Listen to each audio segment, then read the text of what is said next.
All right, now we're moving into actual execution, right? We've been in the engage part, which means we were trying to engage people. It doesn't mean that they're necessarily going to engage with us, but we're trying to engage. So we're posting content, we're creating content in the hopes to create engagement. Now, engagement could be that they're reading it and they're engaged with what you're doing. So engagement doesn't necessarily mean a two-way conversation. It means being aware and being engaged and being occupied with your post and content. So we're moving into now to email prospecting as part of the engagement. Now, I liked email prospecting to start off with because of two reasons. Number one is people like to deal with people that they're familiar with, that there's some type of a base relationship. So if you pick up the phone and phone someone, they've never heard of you before and all that stuff, there's no frame of reference for them to go, oh yeah, they are completely shocked, and it's really more difficult to get their attention because you don't have any frame of reference for them to go, oh yes, and start a conversation. You're kind of really just interrupting them and trying to create dialogue from that point. So email is a great way to start, because even if they don't open your email, even if they haven't read your email, we're going to get into all that down the road, it still gives you something to talk about. So we'll get into that when we get into phone prospecting. But so email prospecting is a great way to start. What I've done is I've created 5 steps to think about and to do email prospecting. Again, we always are going to refer back to our strategy, a set of activities, and our point of difference, which is the outcomes we deliver, and our message or our story. So we use that as our base for email prospecting, right? So let's begin. So I mentioned there's a 2-step process, right?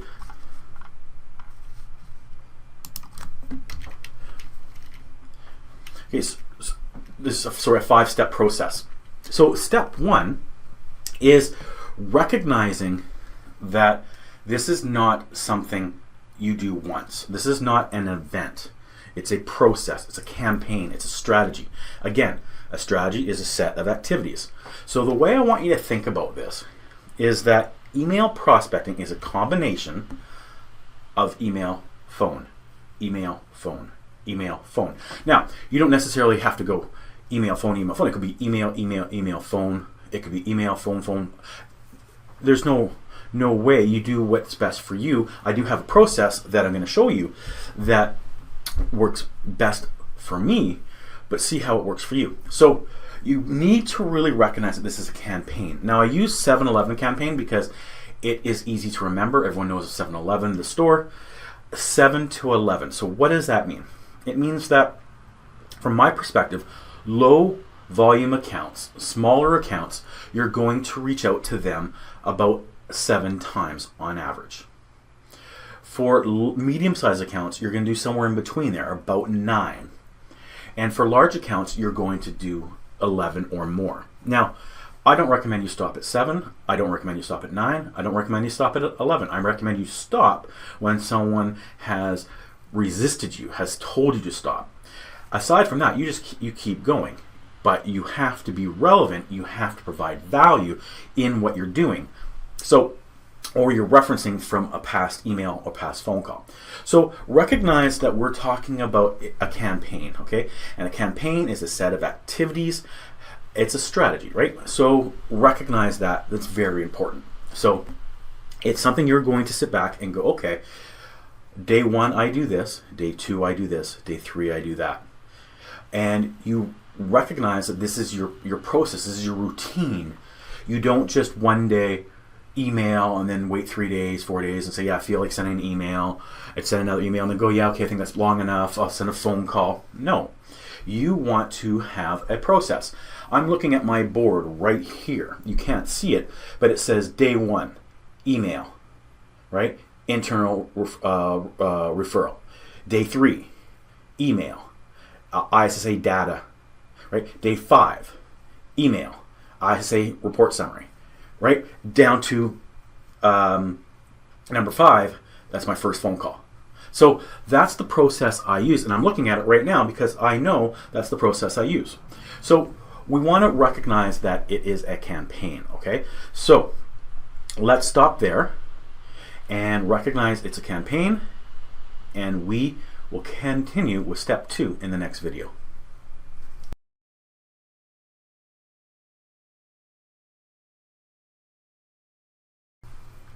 All right, welcome back. So in the last session, we talked about getting your head around realizing, focusing that this is a strategy, 7-11 strategy. So step 2 is, so step 1 is understanding that. Step 2 is recognizing that what are you going to provide in your strategy? Meaning, we just don't want to email people randomly asking for meetings and things. It's a campaign. So what does that campaign look like? Well, fundamentally, what we want to do is recognize that we want to provide content. Meaning that when we execute our email marketing strategy, we want to do the first email, which we'll go into. But anything after the first email, once you know you're talking to the right person, okay? If you know you're talking to the right person, well, as soon as you know you're talking to the right person, you got to recognize that this is a campaign. And the campaign is built around insights, educating, engaging with education, engaging with insights, engaging with relevant content to your target market. Remember, we've spoken about, you're focusing on a target market. It might be veterinarians, it might be doctors, it might be building service contractors, it might be janitorial distributors, it might be tech companies, whatever it is, your content obviously has to be relevant to that person. And so you can figure that out quite easily by understanding their industry, understanding their job description, understanding their responsibilities that they have for the company they work for. So what we want to do is arm ourselves with content that is relevant to them. So things like white papers. Now, these don't have to be your white papers. Again, remember we talk about curating content. It doesn't need to be your content. It doesn't need to be you on the stage like we talked about with Oprah. She had people she brought on. They shared their knowledge. People said, oh, Oprah's giving us a lot of value by bringing these people onto her platform. Same thing. That's how I want you to think about it. Now, you can write your own white papers, absolutely. But most of us don't have the time for that. So regardless, we want to recognize that we are providing value as much as possible with every single time we outreach to our prospects. So we're talking about white papers. We talk about links. Again, we don't want to provide this in the first email. Reason being is they're probably not going to trust you. We want to find the right person. Then when we get the right person, we want to try to engage with them on an email. Then we can, on our second and third, fourth, fifth emails, we can provide value to them. And what we're hoping to get is insights as to what are the things that interest them. So we talk about links. We talk about ebooks. We talk about your website. We talk about blogs. We talk about videos. So I want you to think about this, that, okay, so start thinking about what is your target market. Hopefully you've already done that. So what's your target market? What information might be relevant to them to guide them to the conclusion that they need to talk to you because you can help them rectify, fix X. What outcomes are you trying to get them to recognize they need to do? Do they need to reduce their expenses? Do they need to expand their reach? Do they need to outsource marketing? Do they need to start marketing? What is it? And then you start finding white papers, ebooks, blogs, videos of yours or someone else's saying, this is what I did. This is the outcomes I got. And when you provide content like that, you start planting seeds in people's minds that they've said, you know what? Geez, I never thought about that. Maybe I should outsource my marketing. I never thought about that. Maybe I should start doing marketing and maybe hiring this person. I never thought about that. Maybe I do need to start cleaning more aggressively. Maybe I do need to make sure that my building service contractor is using the proper disinfectants. Maybe I do. Right? This is what you want to do, and you do that by providing content in your emails. And we're going to talk about those type of emails and what to say in those emails coming up. But for now, step 2 is recognize what content can you get, what content do you have, and what content do you need to find to start providing value in your 7-Eleven email marketing strategy. See you in the next video.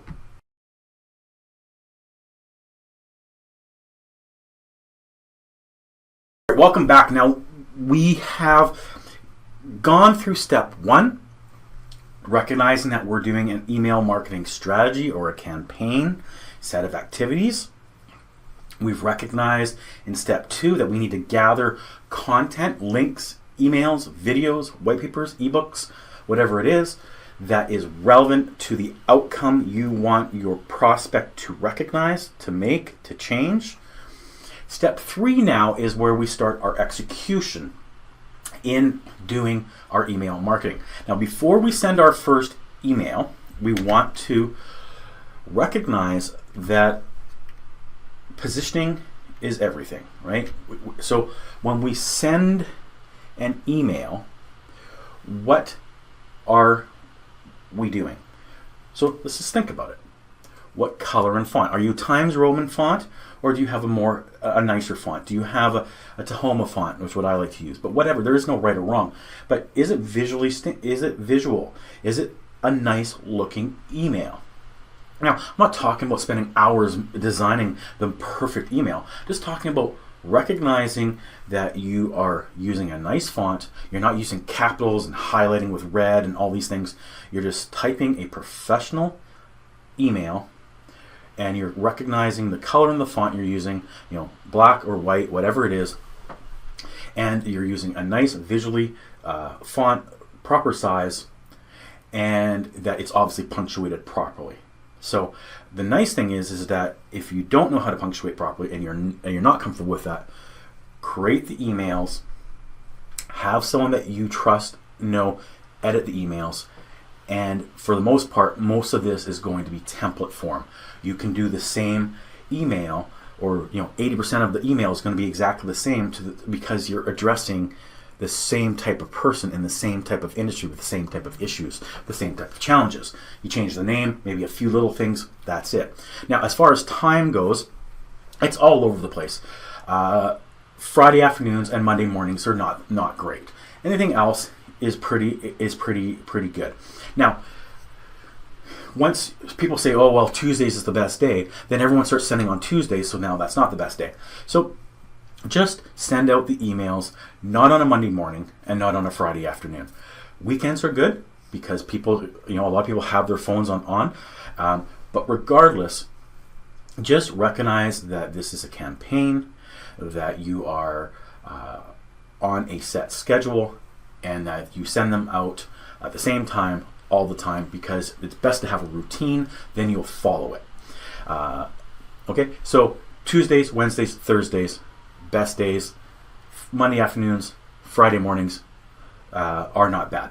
So now, in the first email, we want to ask. Now, if we know the person is the person, if we know they're the right contact because we met them, their job description clearly says it is, then we skip this email. But assuming that we've taken and gotten a whole bunch of emails, email addresses and stuff from LinkedIn, and we're reaching out to somebody and we're not positive, or we know they work for XYZ company, but we're trying to find out who we should really speak to, then what we want to do is we take those emails and we do a blanket email out to the 50 we found that day, the 30 we found that day. It doesn't matter. We're just going to do one bulk email to everybody. And what that email is going to do is, obviously it's going to be self-addressed, but it's going to be something like this, right? It's going to be their name in the subject line, facility maintenance for their company name. Now, the nice thing is when you use email marketing programs, you can simply put in where it'll put their name in. You don't have to type Ian or Ian or whatever it is. You just use their little plugin. It's very easy. You'll see it. So what we want to do here is we want to just ask for direction. So in this case, it's Ian, facility maintenance for XYZ company. And then when they open it, it's going to say, hello, Ian. Can you please direct me to the person responsible for facility maintenance? I appreciate any direction you can give me. Now, you're going to get roughly somewhere between an 8 and a 10 and a 12% response rate. Okay, somewhere between 8 and 12%. So if you send out 100, you're going to get about 8 to 12 people reply. If you send 50, you're going to get anywhere between 3 to 4. So you want to recognize this. You don't want to send out too many in one day because you're going to have a whole bunch of people reply. So recognize that this is what you're doing, and many will reply and say that's me, or no, you need to talk to Bob. And that is step 1. Now let's look at what we do once we know we have the proper person and once we recognize we're talking to the right person.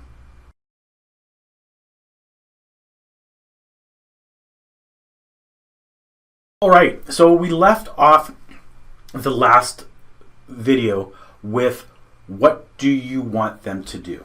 All right, this is where we close off the third piece of the email. 1, 2, on the third part.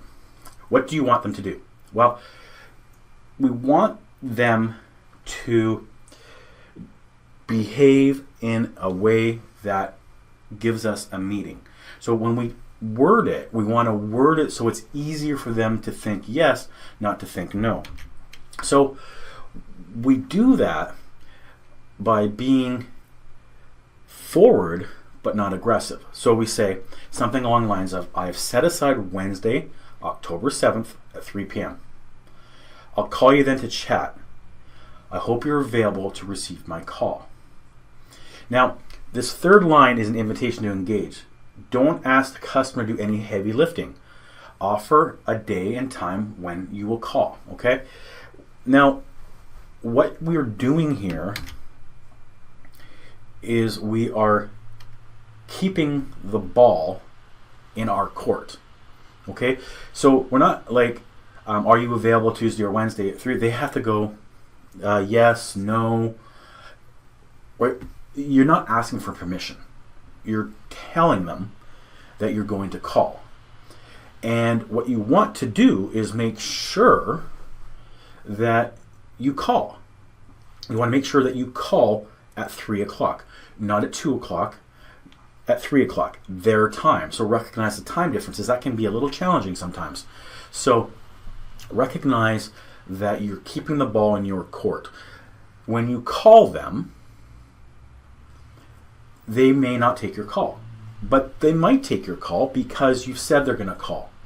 And when you do call and they pick up the phone, you use the email as the baseline of your conversation. So they may have read it or opened it but didn't read it thoroughly and didn't know you're going to call. So you use that as a baseline, and they're not going to get mad. They sit back and say, oh, I said I'd call you at 3 o'clock. You did? And they're like, oh, yeah, I missed that. It creates dialogue. So keep the ball in your court. So recognize that email marketing is a strategy and that you want to have content to provide, and you're reaching out to provide value, not to sell your product or service. One of the terms I use is you're leading people to your product, to your service as the solution. You're not leading with your product or service. You're leading to your product or service, not with your product or service.